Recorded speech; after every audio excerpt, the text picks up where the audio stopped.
Duffy finally had it with Reacher's semantics bulls on the latest episode, and it's nice to see him get called out on it.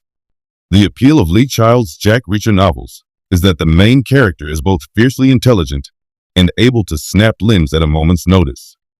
Reacher might not be great with casual chit-chat or social norms, but is able to think his way out of danger in almost every circumstance.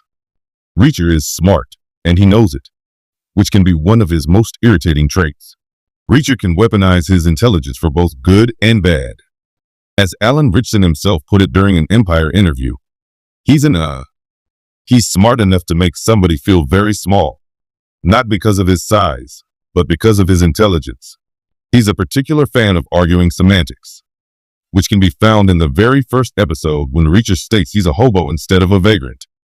His natural pedanticness annoyed Finley Malcolm Goodwin to no end throughout Season 1, and Agent Duffy Sonia Cassidy called him out on it during Season 3's LA. Story. The ending of Reacher's LA. Story sees Jack preparing to snipe his mortal enemy Quinn during an exchange.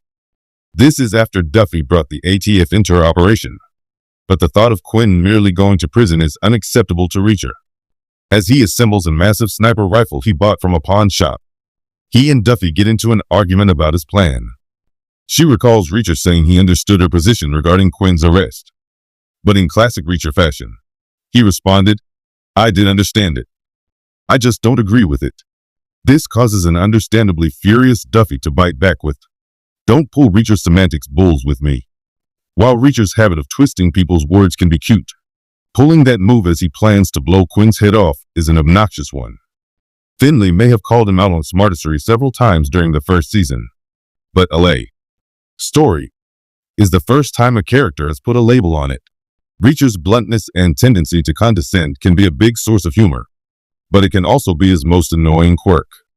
At least the showrunners are self-aware enough to point this out, especially as it comes during one of the most dramatic moments of the season. Duffy calling out one of Reacher's worst habits underlines what Season 3 has shown about her time and again. She's Reacher's equal.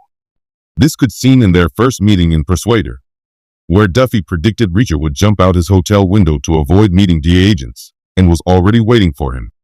She also calls him out on his stubbornness and for answering questions like an LA. Story saw them finally act on their mutual attraction, but theirs is no great love story. They share similar morals and codes, but Duffy is fully aware of Reacher's vigilante ways and calls out his bulls when she catches him preparing his rifle. He may have been invaluable to her operation, but Duffy has had to put up with Reacher's smug observations and bending or outright breaking of the rules too.